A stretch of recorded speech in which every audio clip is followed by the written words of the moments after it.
This is Paul Nobles from eatform.com, sitting here with April Blackford. April, do you want to tell everyone hi? Hi, everyone. So this is going to be a little different than what we normally do. What we normally do is we do some level of question and answer. And so today we kind of got a really good question, and I have been creating scenarios, one for a very lean athlete, one for kind of a middle scenario, and then someone had a question about someone with approximately 40 to 50 pounds of fat to use. And so I thought it might be good for us to use this class as a way to talk about that scenario, because that scenario is fairly involved, and there are some layers to it. So what's sort of interesting about scenario 1 and 2 is that scenario 1 is pretty cut and dry. Most lean people eating an adequate amount of food for what they do is much more important than it is for the other two scenarios, because they have a lot of muscle mass to upkeep. And so when those people undereat, they end up retaining fat because their muscle isn't getting enough nourishment. In the two other cases, we talked a little bit about scenario 2, where the person is going to be building muscle the good majority of the time. And so in scenario 1, as an example, the athlete, I actually used Danny Horan as the example, and she only did one performance fat loss cycle. Now, that doesn't mean that like throughout the year she didn't overdo it one weekend and then maybe kind of ate a little less on a Monday or something like that. We're not really talking about those types of scenarios. What we're talking about is actually having a period where you're focused on getting a certain amount of fat loss. So in scenario 2, the person actually they ended up losing 16 pounds, only netted 10 pounds of weight loss throughout the time period. And they because they have like a little bit of a buffer, and I'll explain the buffer when we talk about the more fat to use scenario, because the buffer is actually where a lot of people go wrong. And if you watched my seminar that I did for CrossFit NYC, I actually went over virtually this exact scenario. And so anything that you can think of, April, that we need to talk about before we jump right into this? No, I'll say we jump right in. Okay. So basically, what happens when somebody has, a lot of fat to use, or perceives themselves as a lot of fat to use? Like a lot of times people will think, oh, I need to lose 50 pounds, and then they do a body fat test and, they're 37%, right? So that would not be someone that needs to lose 50 pounds. That would, if that person was, let's say, 200 pounds, okay, and wanted to get to 20%, they would need to lose 34 pounds. And I don't know if everyone's following the math I did there, but basically what I did was every pound of fat is 2 pounds for a 200-pound individual. And so if someone wants to go from 34% to 20%, now the math does change a little bit kind of as it goes down, but in general, we're talking about general rules, and we're trying to give like for instance, if that person gets to 27%, now they weigh 184, 1 pound of fat is actually 1.84, and so the math starts to change, and so it becomes like a more complicated equation, but it's not hugely different. Okay, so in the scenario that we're going to talk about, Okay, you sort of have to overshoot things a little bit. And so what I'm going to talk about is someone with 30 pounds to use. Okay, now there's going to be a bunch of scenarios that we talk about, but this is going to be the easiest scenario, and the math is going to go the easiest as we talk about it. But the one thing that I want everyone to understand is that, and this is actually really important, when you have a lot of fat to use, what it allows the fat actually serves as a layer of protection for your muscle, and so therefore you do not need quite the level of attention that scenario one needs, right? And so if you undereat, as an example, it's not as catastrophic as it would be for someone that's already really lean and not keeping up their muscle.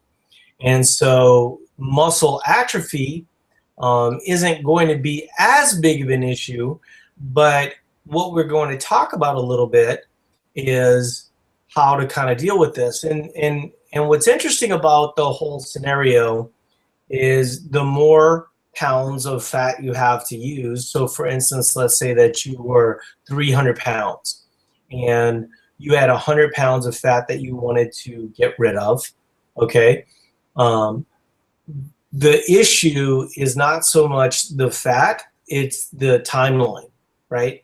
And so what ends up happening for a lot of people is their timeline kind of gets in the way of what their goals are.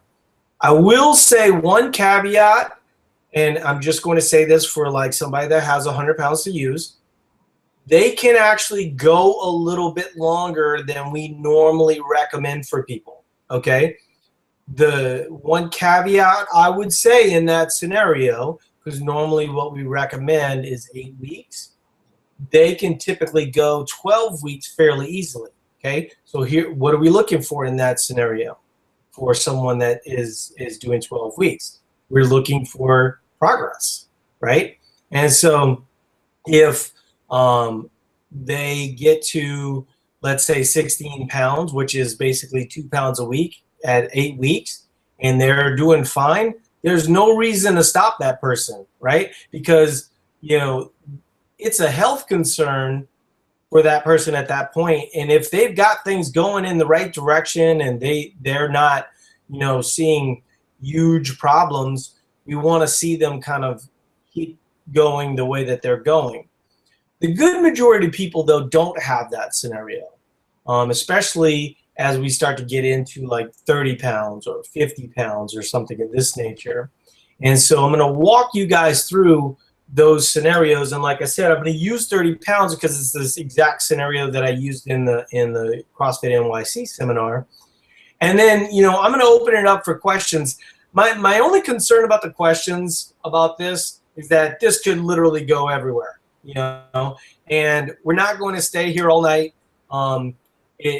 You know, we love talking to you guys, and I would really like to do that as much as possible. But it is a really beautiful summer night, and my kids are at camp. So what I would really like to do is get you guys this fantastic information and then answer a couple questions and then leave. Home. Me and my husband are home alone too, so. Yeah. So April and I have got business to attend to. So, okay, so in the case of performance fat loss phases, okay, really focused on someone, here's what we need to do in all these scenarios, because there are certainly some scenarios where somebody comes to Eat to Perform and they're overeating. My glasses are kind of pinched in the back of my head right now. So they come in to Eat to Perform and they're undereating or overeating, I'm sorry. And so if they start to eat towards their WAVE numbers, which are formerly the total daily energy expenditure numbers, they will lose fat because they're eating less than they used to eat, right? So they're kind of normalizing their system. The good majority of people, though, are coming from kind of a bad way of dieting or a bad dieting system or, something of that nature. And so their total daily energy expenditure, I'm just going to put this person's total daily energy expenditure, let's say that she's a female, and we're going to put her at 2,800, okay? So what we're going to do before we start talking about performance fat loss phases, by the way, we talked a little bit earlier about calling it PFFL phases, or maybe having the mascot of VTP called PFFL. So just so we have some baselines, okay, this person, before they start going into performance fat loss phases, okay, they've actually done their work, they've normalized their system, and they're eating 2,800 calories a day, which is based on their fictitious activity scenarios and things of that nature, okay? So then we have obviously some room to work with. The good majority of people want to put the cart before the horse, and they want to say, well, I have 30 to 50 pounds to use, and then we ask them, how many calories you're eating, and say, well, 1,800. Well, we can't work with 1,800. You've already exhausted yourself there. We don't have any magic math that we can work through. But I'm going to really walk through why you need to come up to 2,800, okay? And in this scenario, we're just going to come back to 2,800 every single time, okay? We're not going to change the numbers or anything like that, because this person does not necessarily need to increase their work capacity, increase their calories, or anything like that, right? 2,800 is a good enough calories. In fact, I would argue that in this scenario, as this person starts to get smaller, there would be an argument for actually coming down from 2,800 to 2,700 to 2,650, right? And this is sort of the opposite of what everybody kind of teaches everybody, which is, more, less, more stuff, less food, right? So we're going to talk about why we teach people this approach. So they've gotten their wave numbers, okay? They've spent 3 to 4 months normalizing their system, okay? They're eating an adequate amount of food for what they do.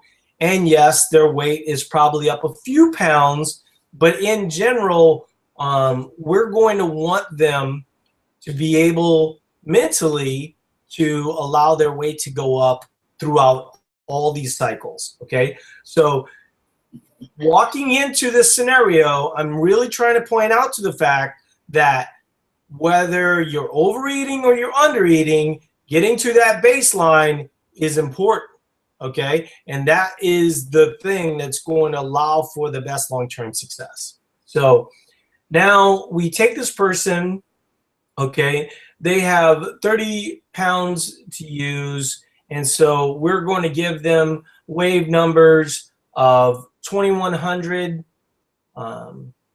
let's see, 1,850, and 1,600, okay?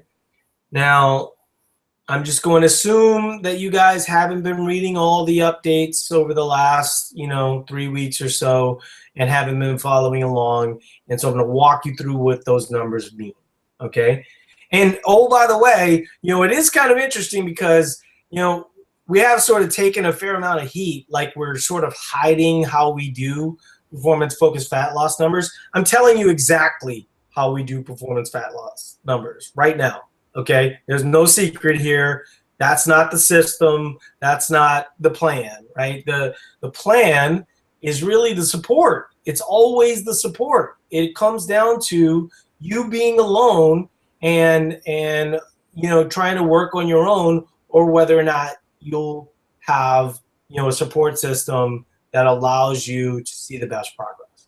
So in the case of the 2,100, we really like to see this person eating 2,100 the majority of the time, okay? The 1,850, you could view that as a recovery day. Recovery days we used to refer to as control days, and we still probably do a little bit. We're just trying to kind of change the verbiage to things that kind of more fit the scenarios that we're talking about on a daily basis. So 2100 majority of the time, 1850 on rest days and recovery days. So how often can this person work out? Well, in my view, as often as they would like, as long as they're seeing results.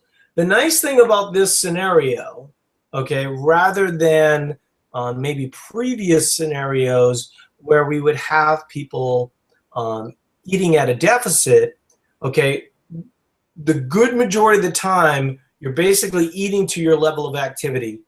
The majority of the time, you're keeping an eye on your weight and you're staying relatively stable. And I'm going to talk a little bit about why you would go up in just a second. But in general, a couple pounds of weight, not that big of a deal. All right. So what is the 1600 number for? The 1600 number for is, I always kind of view that as like a Hail Mary number or a, you know, break this glass in case of emergency number, right? There might be scenarios as we go down the road where we might use that number, but in general, we try to stay away from that number as much as possible, because the more that you live at that bottom number, the more stressed out your system's going to be. And a lot of times that will ultimately land you with not the goal you wanted, right? You won't end up, your system will be stressed out, you won't be sleeping that much, and then you won't end up getting weight loss and you won't end up getting fat loss as a result. Mike refers to the 2100 number, which once again is still a 700 calorie deficit, okay? So on a 700 calorie deficit, basically over 7 days, we're looking at 4,900. If in those, let's say 700 times 5 is 3,500, and then we have another 250, 950, 1,900. Okay, sorry about the math on the fly here, guys, but it's basically 5,400 calories a week that we would be looking at as a deficit if they took 2 rest days, okay? So you go, well, what is that in terms of pounds lost over the course of, 8 weeks? And that's roughly around 10 or 11 pounds. And so for this person that has 30 pounds to use, we're going to be looking at somewhere in the neighborhood of 10 to 15 pounds. So, we're going to, one, either try and get that by having some level of activity, some level of whatever, In the case of somebody with 30 pounds to use, though, we're probably looking more close to the 10 to 12, honestly, just because for somebody to lose 16 pounds in the course of 2 weeks, usually that person would be like, have 75 pounds to use or something like that. 30 pounds is really not that much, So we're shooting for 10 to 12, okay? Now, we take them through the 8 weeks, okay? We lower their calories, and then after the 8 weeks are done, let's say, I'm going to put a number on this, and so I'm going to say she was 180. So when she's done, she's 168, okay? So at 168, we're going to allow for a little bit of a buffer, okay? So we're going to allow for 168 to 172. Now, does that mean that if you're over 172, once that cycle's done, everything's wrong, nothing worked, and it's horrible? No, that's not what that means. What you want is the 172 to sort of become the ceiling. Your body is basically looking for homeostasis, or it's looking for balance. And so what we want to try and tell your body once you're done with this dieting cycle is that this is the new normal. The new normal is between 168 and 172. If you're 173, no big deal. You know, let's just try and maybe rely a little bit more on fats that day. You don't want to be super obsessive about it. I know, as an example, this weekend was kind of a you know, Eat for Joy weekend with my kids leaving. We had date night on Friday night. And so today, you know, I pretty much ate mostly whole foods.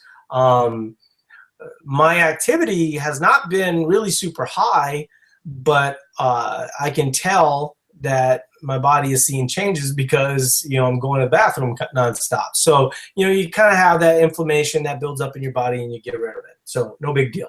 So occasionally, you know, your weight will be up, but in general, we want to stay kind of in that 168 to 172. That's where most people go wrong, right? Is they want to well, first of all, they don't look for 10 to 12 pounds, right? They want 20 to 30 pounds. They want to get it all at once. And I'm making the argument that wanting to get it all at once will land yourself face full of cheesecake. And so, and you will have to get too aggressive. You know, as an example, you might have to go to like that 1600 number or lower to get to those types of numbers. And the problem with the 1600 number is that as we start to reverse you out of this cycle, okay, then we would have to reverse you longer. The whole point is to kind of keep it relatively within reason of the 2800 number. So as we reverse you out of it, you have enough weeks to sort of normalize. So then you go, well, what's the timeline here? Okay. So in general, this person, we're going to have them doing their wave numbers, okay, or their TDE numbers, okay, which is 2800, 2 months, and then we're going to have them do performance fat loss for 2 months. And basically, they're going to go through 3 cycles of that through the course of a year, all right? And so in the scenario, I'm going to try and follow the math on this scenario the whole way through. What we're going to do is we're going to start at 172 the next time, because we're going to really start at kind of what we refer to as the fluffy number. We still need like a better name for that, because I think that, you know, that's still kind of negative and people get kind of bothered by that. But in general, we're not trying to have the person start at 168, which is sort of their dry number. We want them sort of at their wet number, and their wet number being the number where they're sort of pushing that top end a little bit. They're using those 2-month wave numbers so they can actually maintain and potentially build a little tissue. They're not going to really build a lot of tissue. And one of the things about people with more fat to use, they tend to have muscle, right? Muscle's not always the big issue for those folks, okay? And so that's one thing that I wanted to kind of keep in mind as we go here. So rather than kind of focusing on that low number, and once again, I'm still kind of pointing to that, because I think that's a big thing for people. People get in their head, I want to be at 165, and then I want to cut from 165. And it's like, no, you know, even though we started at 180, and it seems like she only lost 8 pounds, and in theory, she's only going to be down 24 pounds by the end of the year, we're still looking at that being almost all fat by the timeline that she did it. The slower that you do it, the more likely it is to be fat. So then you go, well, you know, how much fat is that, right? Well, in the case of I'm never able to pull up my calculator, but here we go. Oh, I got lucky. So 24 divided by 1.8 is going to be roughly 13.3% fat. Okay. Now that assumes that they did not build any muscle in that scenario. Okay. Now, if you were dieting normally, okay, and this person said, I have 30 pounds to use, they almost certainly would not lose 13.3% body fat over the course of that year. They would only lose roughly 8 to 9%, because the more you do it, the more extreme it gets, the more you're going to be subject to atrophy more that way, right? So it's not going to end up being muscle. But I would argue that in the case of the 24 pounds, they could potentially build a slight amount of tissue, right, by addressing some deficiencies related to protein, deficiencies related to carbohydrate. We don't really know what their scenario is. A lot of people coming from an underfed background, it makes no sense at all, okay? We'll talk a little bit about that. In fact, let's talk about that right now, okay?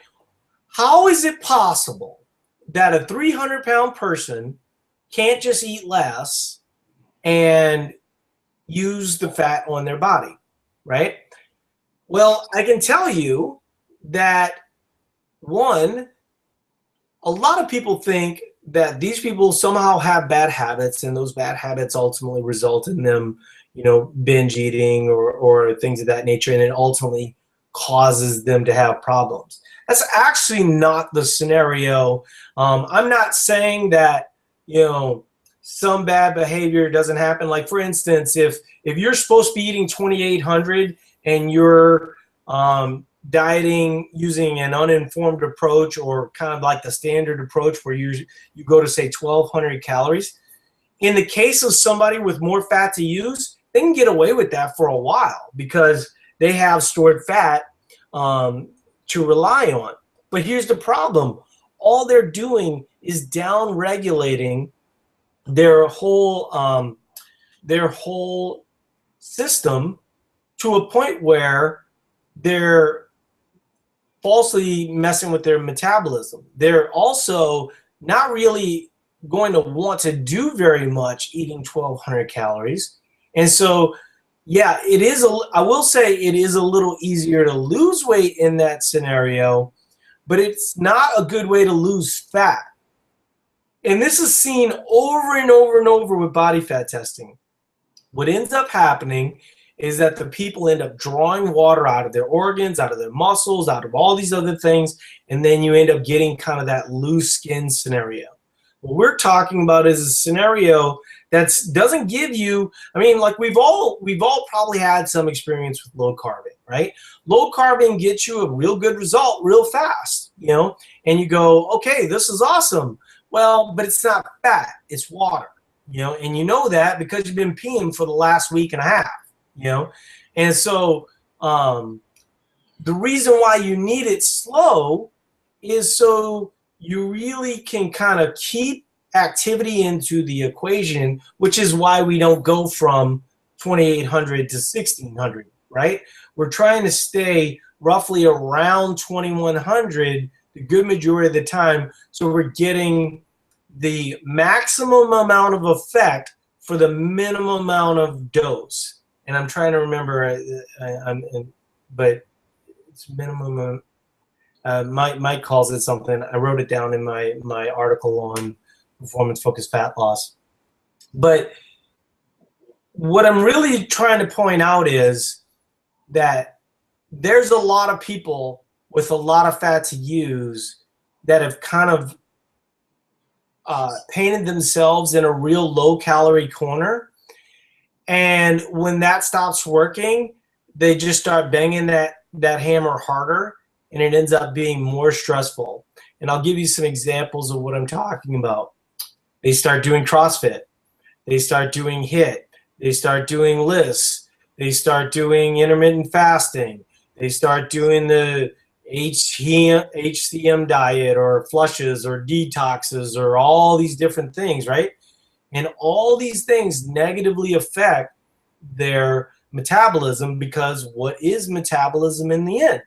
Metabolism is going to be the amount of muscle that you have on your frame. When you look at basal metabolic rate or resting metabolic rate, and you get that test from a bod pod.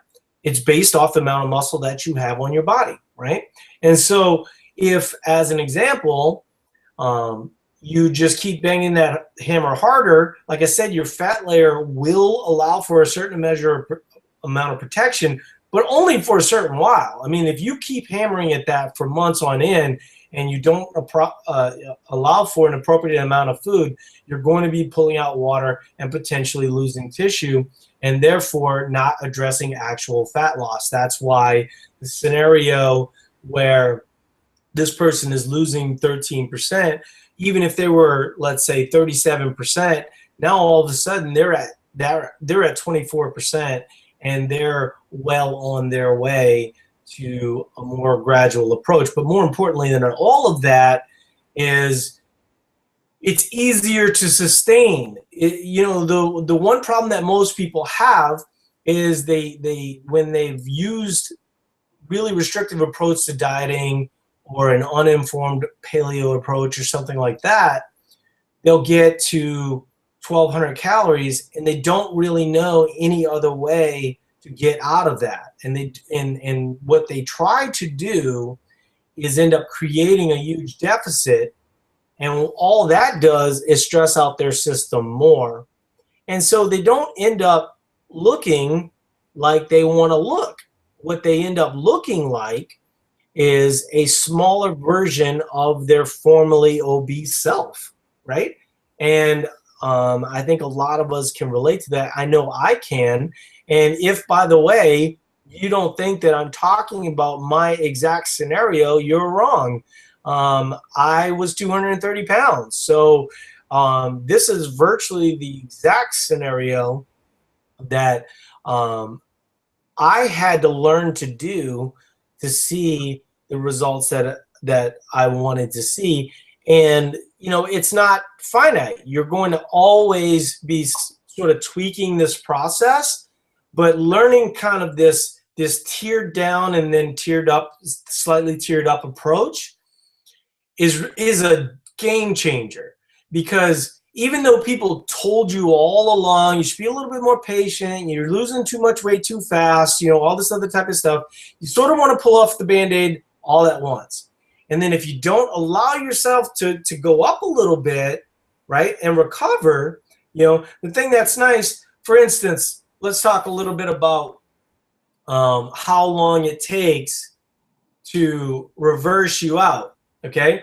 In the case of somebody that had to go to 1,600 to see the result, basically it would take roughly about 12 weeks to reverse them out of their previous diet, okay? We don't want that, right? What we want is for them to be reversed out in roughly 6 weeks. And so we would create a schedule that allows them, because the problem with, you know, going too low and then having to reverse out for a long period of time is basically, if you don't do that, you will gain weight quicker. And ultimately, every time you diet, every time you low carb, every time you low fat, you're basically affecting your body's metabolism and your body's ability to process, you know, carbs or fats or calories, right? And so you want to be cautious as you sort of go up. And so in the case of somebody that was able to see a result at that high number, well, now they only have 6-7 weeks to go to reverse back out. Then they have a couple weeks at 2,800. Then they start their next performance-focused fat loss phase, okay? In the end, like I said, the person is losing 24 pounds, potentially gaining some lean mass in that scenario, because what does everybody all want, okay? They want to lose fat and they want to gain muscle. I just gave you the scenario where you can gain muscle and lose fat over the course of a year. You just can't do it at the exact same time. The best way to do that is separate of one another. I just showed you a way to do it, And then you go, well, the person only lost 24 pounds. That's missing the main point in my view, okay? In my view, that person losing 13.5% body fat is a game changer, right? I mean, what that allows them from a life perspective, to live, that's major, major different, okay? So then you go, well, what about someone that has more than 30 pounds to lose? What about someone with 75 pounds? Well, in that scenario, we might be a little bit more aggressive with the deficit. In this case, we were only at 700. In that case, we might be at 900 or 1,000. It just depends on how the person responds to it. But the real issue isn't the amount of fat to use, it's the timeline that the client is willing to be patient on. And that's the argument that we constantly make is, don't let your timeline affect the sustainability of the overall approach. Now, are we saying that you could not somehow lose? There's been a lot of people, as an example, even through Eat to Perform, who we've reversed them out of their scenario and they've lost 120 pounds or 100 pounds, and we just have to say to them, hey, look, okay, you did what you did. It wasn't the best approach, but in general, right, it's way better to have 100 less pounds on your body, so that worked, okay? But what we have to do at this point is we have to start from where you are, celebrate who you are now, and realize some weight gain is going to be part of your process. You can't destroy your metabolism, downregulate your hormones, all these different things over the course of, a very short period of time and not expect some negative results. And so a lot of times somebody will be really frustrated. I was on a phone call today talking to someone who was really bothered by the amount of fat that they had to use. And I'm pretty frank with you guys, and I'll just tell you, like, I don't really care how quickly you want to be rid of whatever amount of fat you have, okay? I can only tell you what I know to be true. And so in the case of somebody with 75 pounds, I'm going to tell that person, you probably don't want to do that in the course of 6 months. You probably don't want to do that in the course of a year. It's probably going to be something you're going to walk through over the course of a year and a half to 2 years. 100 pounds, same thing. We're looking at 2 to 2.5 years. But here's the thing. When you lose 100 pounds, it's very likely that you're going to gain it back. Statistics say the good majority of people gain it back with interest, okay? If you're under our tutelage walking through this scenario, why do they gain it back? Why is the question, and the answer is simple. They basically, like I said, destroyed their metabolism. Their calories are too low, and then the minute they just want to be normal. I know I can relate to that. I just wanted to be normal. I just want to eat normal stuff, and I wanted to be able to go to a party. I didn't want to eat like a crazy person, okay? But what would happen, over the course of like 10 years is I ate so inflexibly when I was in my dieting periods that what would happen is I would have a weekend away or a vacation or something like that. And then I would hit the scale on that Monday morning and I'd be up 10 pounds. And now all of a sudden, it was nothing works. I just ruined all my gains. This person, if they were 37% and they lost 13.5% and they ended up being 24.5%, do you think that they would be able to see that change in the mirror?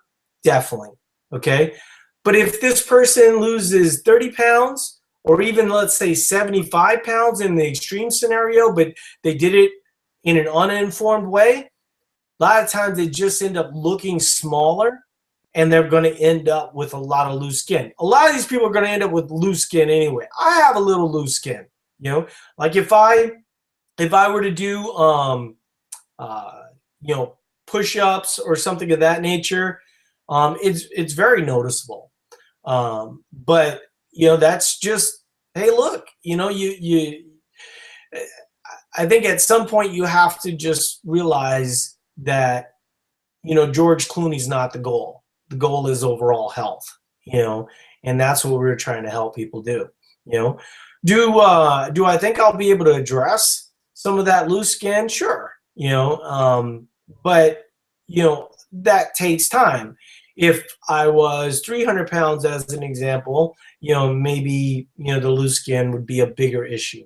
But if, for instance, my loose skin that I have right now stayed with me for the rest of my life, I'm not going to be overly worried about it. You know, I was obese, I was unhealthy, I was at risk of dying, and now I'm not. And so when we start talking about the scenarios like we're creating right now, there's a lot on the line for these folks. I'll give you guys two examples for myself. One is funny and one's not funny. One is I thought I had a heart attack. The one of the biggest fake heart attack scenarios is your sternum separates from the cartilage inflames and actually will burst based on the fact that your body is getting too big in the inside. And so I had been bothered by that for a while as I started to gain weight. I had seen some pictures of myself when I was 20 years old, and I was already at the point where I was starting to gain weight. And so I had had this sternum issue for a while, but this felt different, felt like a heart attack. And I ended up going to the hospital, found out that it was just my sternum had really acutely been affected. And so they just shot it up with steroid, and it went down, and then the pain was fine. But of course, I did not learn my lesson from that scenario. It still took me a couple of years to sort of figure it out, but that was one of the things.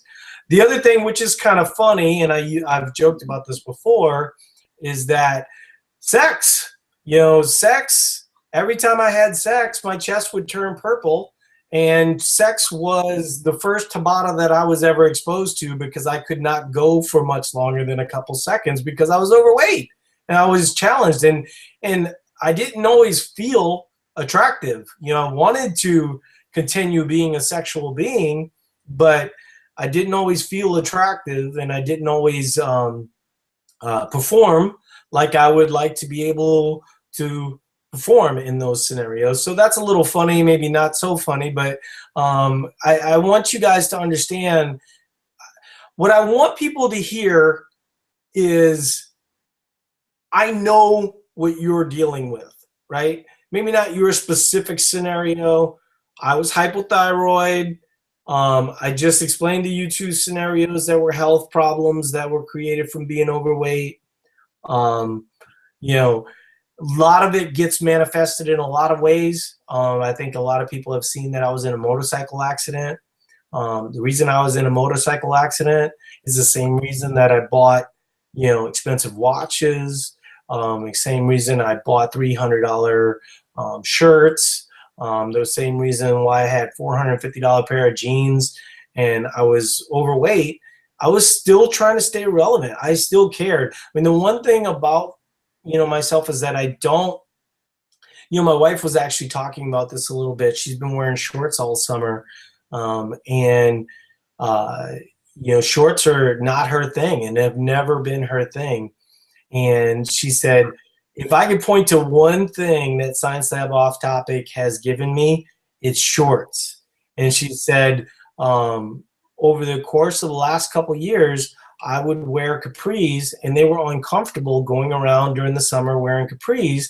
And she's like, I never thought of it as something that was like a body image idea, but it was, you know. And that's what I was referring to when I talked about, you know, buying expensive things or buying a Harley to stay relevant, you know, and then ultimately getting in a motorcycle accident as a result. And, you know, that motorcycle accident was the biggest gift in my life, you know, because that motorcycle accident, you know, the sternum, the sex, all that other type of stuff, nothing explained to me how weak and incapable I was, quite like that motorcycle accident. And um, my tenacity showed up after that motorcycle accident, and that's the reason why I'm sitting here talking to you guys today. And so, you know, obesity, fat to use, all that kind of stuff manifested itself in a lot of ways. What's interesting, you know, talking about my wife, nothing has changed about my wife. Like, my wife has looked the same, you know, since we were 19 to right now. Okay, she didn't like wearing shorts then. She likes wearing shorts now. What changed? Her brain changed, right? We get so focused on the physical stuff, right? And the case that April and I make to you guys on a daily basis is that if you can fix that mental stuff first, then Paul's 13.5% body fat scenario is more likely to happen for you. But if you walk around like the fat that you have to use is a chip on your shoulder and you're willing to do anything to get rid of it, oftentimes you won't land where you want to go, you know. And we're going to always make the case for gradual, you know, no matter what amount of fat you have to use, in the end, you're going to have to follow the process, and you're going to have to normalize your system. And if you don't normalize your system, ultimately you're doing harm all the way down. Even though it's a little bit more healthful and things of that nature, you're still doing harm. That's why people that, you know, undereat, yeah, they might be marginally more healthful than someone overeating, but there is an age where that intersects, right? And having a certain amount of muscle allows you to live a little bit longer than someone who did not make having a certain amount of muscle a priority. You see this a lot with uninformed vegetarianism. And so, you know, the issue is not, you know, vegetarianism, because you can do it right and you can maintain your muscle. And I strongly believe that if you have an adequate amount of plant-based protein, you would be fine. But the most people do a lot of this stuff in an uninformed way because they are able to keep their weight down. They might not necessarily be like ab person. They might not, you know, look super fit. But, you know, they're able to stay a size 6, or in the case of a guy, there's a waist size of 32 or something like that. So, so I hope that helps everybody. I think we covered it. I mean, was there anything that I missed, April? Because, I mean, we've obviously been talking for a while. No, I think you covered it. It kind of just want to go back to the, you know, like you were talking about the processes, you know, the quick approach just isn't sustainable. And this approach is all about sustainability for life. You know, you can go into the Facebook group and everybody, you know, this is completely different, you know, and like what you were saying a while ago, the mental process, if you can get past that, you can actually enjoy the process, and it becomes, you know, a process for life that you're happy to do. You know, you've made the statement more than once, and I 1000% agree with it. With whatever point that you're at in your journey, at some point you got to take all your clothes off, look in the mirror, and love that person. You know, love what you see. You know, you may cry, you may, you know, but you have to embrace it, and you have to love yourself first, because if not, you'll never make it. You know, if it's the constant battle of, you know, the scale's up a half a pound, oh, it's not working, it's, you know, just being too quick to rush the process. You know, nothing good comes overnight. I can tell you that firsthand experience. You know, nothing, you know, we have never gained anything great in our life that came overnight. You know, you had to work for it. So yeah, and a lot of that self-discovery just comes from certain level of patience. Now, the one thing that I will say, especially for people that are overeaters, or somebody that are kind of binge and bust dieters, their process tends to be a little different than other folks, because whereas for a relatively lean person, we're talking about people that need to have a better understanding of amount of protein, carbohydrates, and things of this nature. In the case of somebody with more fat to use, it really comes down to behaviors in a lot of cases. And scenario 2 is affected by that a little bit. They'll see better results that way. But in general, there's more mental stuff going on. I think Elizabeth describes it really well, and she talked about it in her seminar where she talked about willpower and how willpower is a finite thing. And if you viewed willpower as like a cup of water, and you use all your willpower on dieting, when you need your willpower for a family emergency or you need your willpower for a project at work, you won't have it, and you won't end up being what you need to be. That said,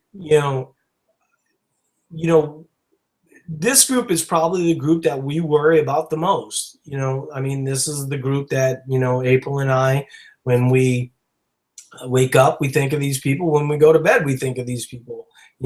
If somebody, as an example, has 100 pounds to use, we need to make sure that those people are on the course that we're providing for them. And a lot of the time, that process in the beginning can be a little ugly, because for one reason or another, they've tried various things related to activity, various things to dieting, and none of those things have worked.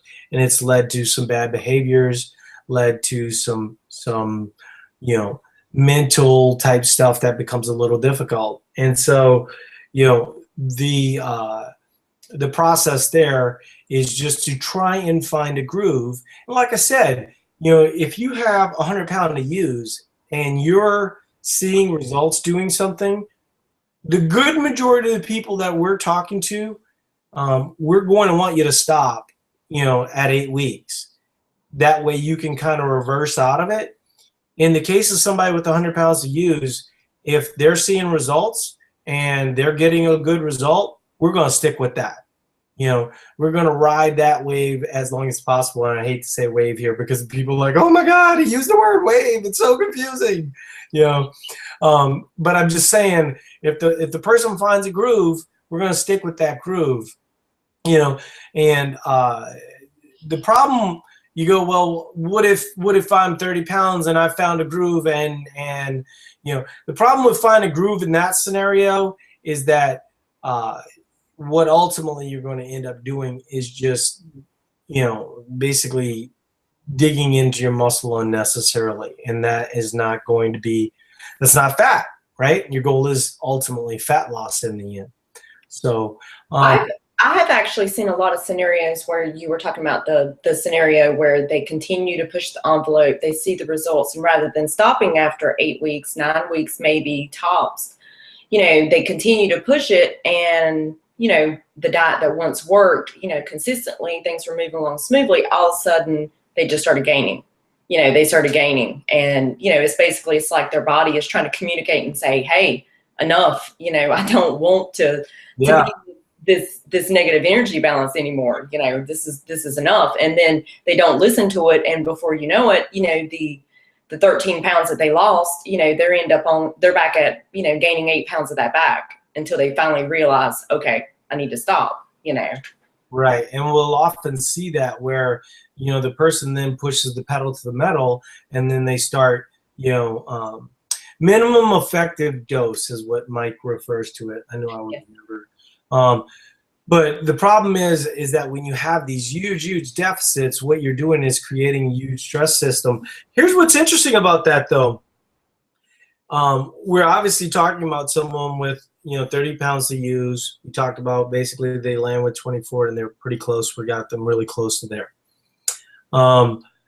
In the case of somebody with 75 to 100, a lot of the times when we find that groove, we can get them back to what they would normally eat, and they would still see results, right? Their metabolism starts to kick in gear.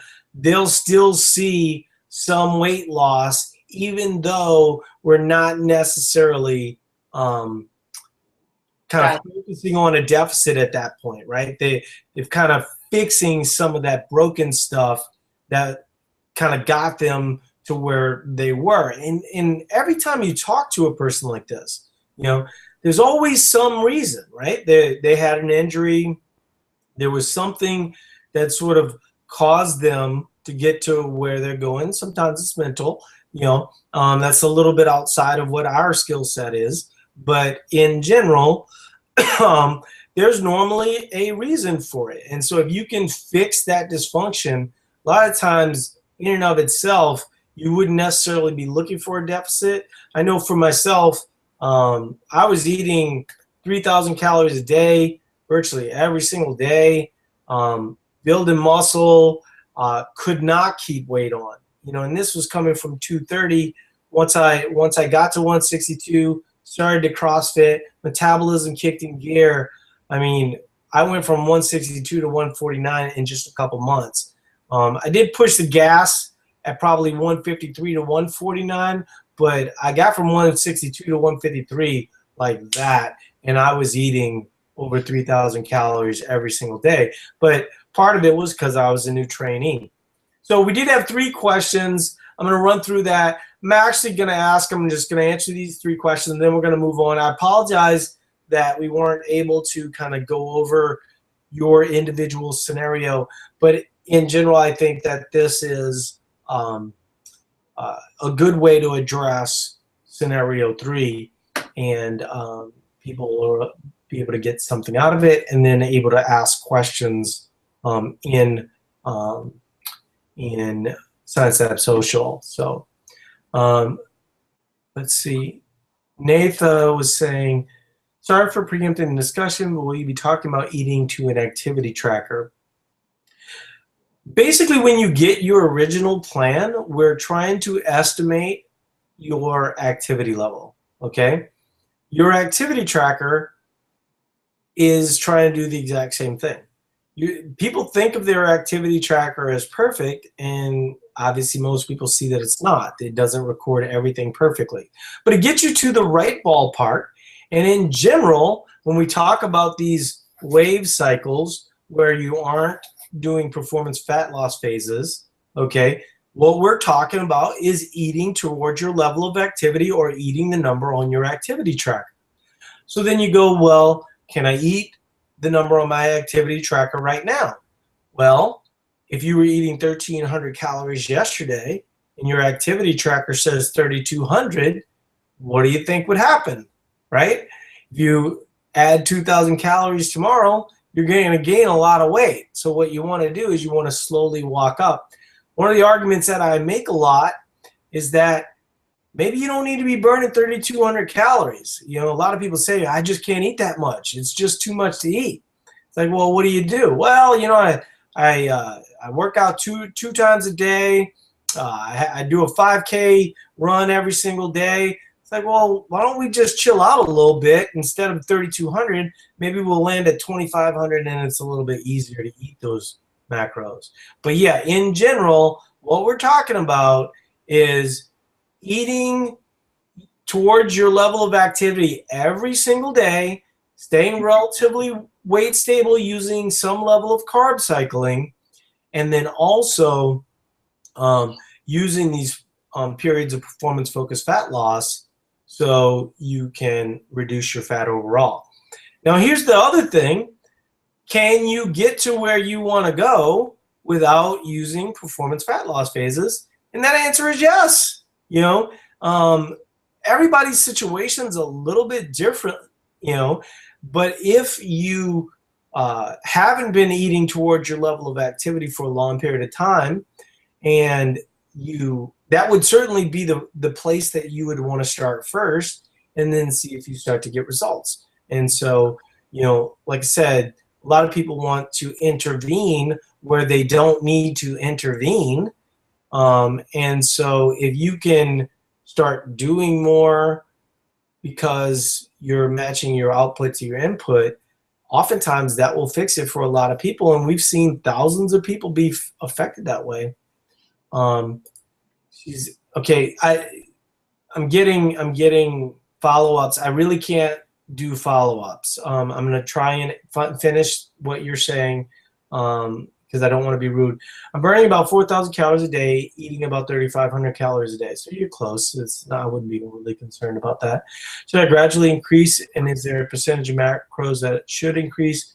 11% body fat by DEXA scan, so pretty lean. I don't think I need PFFL yet. You don't need PFFL at all. Okay, your answer is to eat to your level of activity. If you look at Taylor Jackson as an example, he eats 5,000 calories a day. That's probably real close to what your scenario is. If you talk to a mod and ask them, hey, can you give me a scenario? They'll give you the scenario where you can take those 500 extra calories and give you the macros for it. So that's pretty easy to do. We have a spreadsheet that does that. Nadia is asking, the past couple of days, I've been whacking. My appetite wasn't really there, but then it came back with vengeance, so I ate far more than I burn Fitbit. I do that fairly often. It works out great. But today, the day after, I'm not that hungry. Is it okay that I don't meet all my calories today, or should I make myself eat? I do not make myself eat in that scenario, but also what I don't do is I don't necessarily force my activity. So like today, as an example, normally I burn somewhere in the neighborhood of about 3,000 calories. Today, I'm really low. Yeah, I'm not even at 2,000 yet because it's been a relatively sedentary day. But like I said, I actually feel my body kind of processing, most of the stuff from the weekend already. So it's not really like a weight thing. It's not really an activity thing. It's just a matter of my body just taking a while to process, the food from the weekend. It kind of brings me to the subject of gluten, and is gluten a problem for you? Is it a problem for me? Is it a problem for everyone? Right? I don't think that, well, I know that I don't have celiac, so I don't have a gluten problem, right? But my body absolutely does struggle to process gluten. But does that mean it can't process gluten? No, it just means that it takes a couple days. So something like rice, my body can process easily. Something like protein, my body can process easily. Gluten takes a little bit longer, and so therefore I have some level of inflammation. And as long as I start eating mostly whole foods after that, I'm fine, okay? But what if you didn't?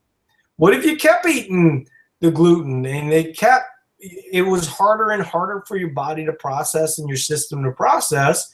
Well, now all of a sudden we start to deal with some level of dysfunction. And so is gluten the problem, or is the fact that you're not listening to your body the problem? I would argue that it's the second one.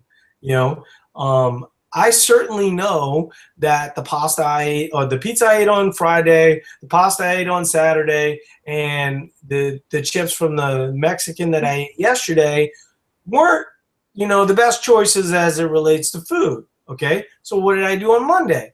Well, on Monday, I had salad, I had steak, I had chicken and rice. In general, I try to normalize my system, and I feel better, and I know I'm going to feel better moving forward. Did my level of activity? My level of activity was certainly high enough to process normal foods, okay? But foods that my body's not normally used to processing, it's possible that if I'd eaten more gluten, as an example, sort of the example that I used with carbohydrate and fat metabolism, if I ate gluten all the time, maybe my body would process it better. I don't know. It just doesn't right now. It just takes a little while to process. Doesn't mean that it can't process it, though. But April does have some dysfunction, and so she chooses not to eat gluten. Tanya was asking, my question is not related to topic, so I can take it to the forum if you don't have time. I will try and answer it. I have a question about eating your Fitbit. So far today, I burned 1806. I have 195 calories to eat, 389 left for the day. Seems excessive as it is 8 p.m. and I've already worked out. If you divide my BRM per calculator by 24, I would have 232 left for the day. I always look at like that amount of calories left for the day as not that big of a deal, but that does sound kind of like dessert to me, right? Like a little treat, little snack, little something good before bed, you know? So if you don't feel like it or you already had something like that, I would not overly worry about it. I think people kind of worrying about 200 calories is sort of missing the overall picture. And so, and both ways, right? If you're over by 200 calories, I would actually suggest to you that you probably are under eating. I mean, most people from Fitbit burn are not eating an adequate amount of food, right? Let's see. She's saying I will eat up to 21.95 happily. I will never undereat. We know this, but yeah, she's referring to the Fitbit. Most people ask me all the time, do you think the Fitbit overestimates? And I'm like, no, I do not think the Fitbit overestimates. In fact, we have overwhelming evidence that it does not. We have a lot of evidence that it underestimates, though. And so oftentimes what we'll see is that people can actually push it 200 to 300 calories higher with no negative effects at all. So I actually eat approximately 600 to 700 calories over what mine tells me I burn. So on a daily basis without your weight fluctuating, right? Exactly. Well, you know, normal fluctuations, but I don't gain weight. Yes. Yes. Yeah. I'm just saying that normally it's about 500 that she can go up. So yeah, it's substantial, and I think what that speaks to for a lot of people who are like, you know, I can't eat 2,500 or I can't eat 2,300. So now all of a sudden they're eating 1,800, 1,900, but it's saying 2,400, 2,500. It actually is 2,800, 2,900. So if you're eating 1,900, you're at 1,000 calorie deficit on a daily basis. What kind of dysfunction do you think you're causing your system by being at that big of a deficit over time, right? Unknowingly. And so those have health consequences. And so you have to try and experiment a little bit, because these things, and people will say, well, if they don't work, why do you use them? Well, simple fact is you want to use them to get you in the right ballpark. 0 is the absolute wrong ballpark, right? If you don't have any clue at all, or you try to eat intuitively, what we find is that being in the ballpark is better than if you can eat intuitively and get a result, awesome, okay? The good majority of people can't, right? The good majority of people end up undereating as a result, or they end up overeating as a result. So having some understanding of the ballpark that you need to be in makes a big difference. Tanya's saying she wants Taylor's macros, and I don't agree. I'm telling you, that is a lot of food. I was trying to do that a while ago where we were, you know, really pushing my level of activity to about 3,500 on a daily basis. Not only was it exhausting physically, but it was exhausting to eat all that food and very stressful to my digestive system overall. And ultimately, I ended up landing around 2,800, 3,000, and that feels more right for me. So I apologize that we couldn't get to a bunch of questions and things of that nature, but I hope that this was helpful to everybody. And we'll talk to you guys later, because April and I both have spouses to attend to. Good night, everybody. All righty, bye-bye.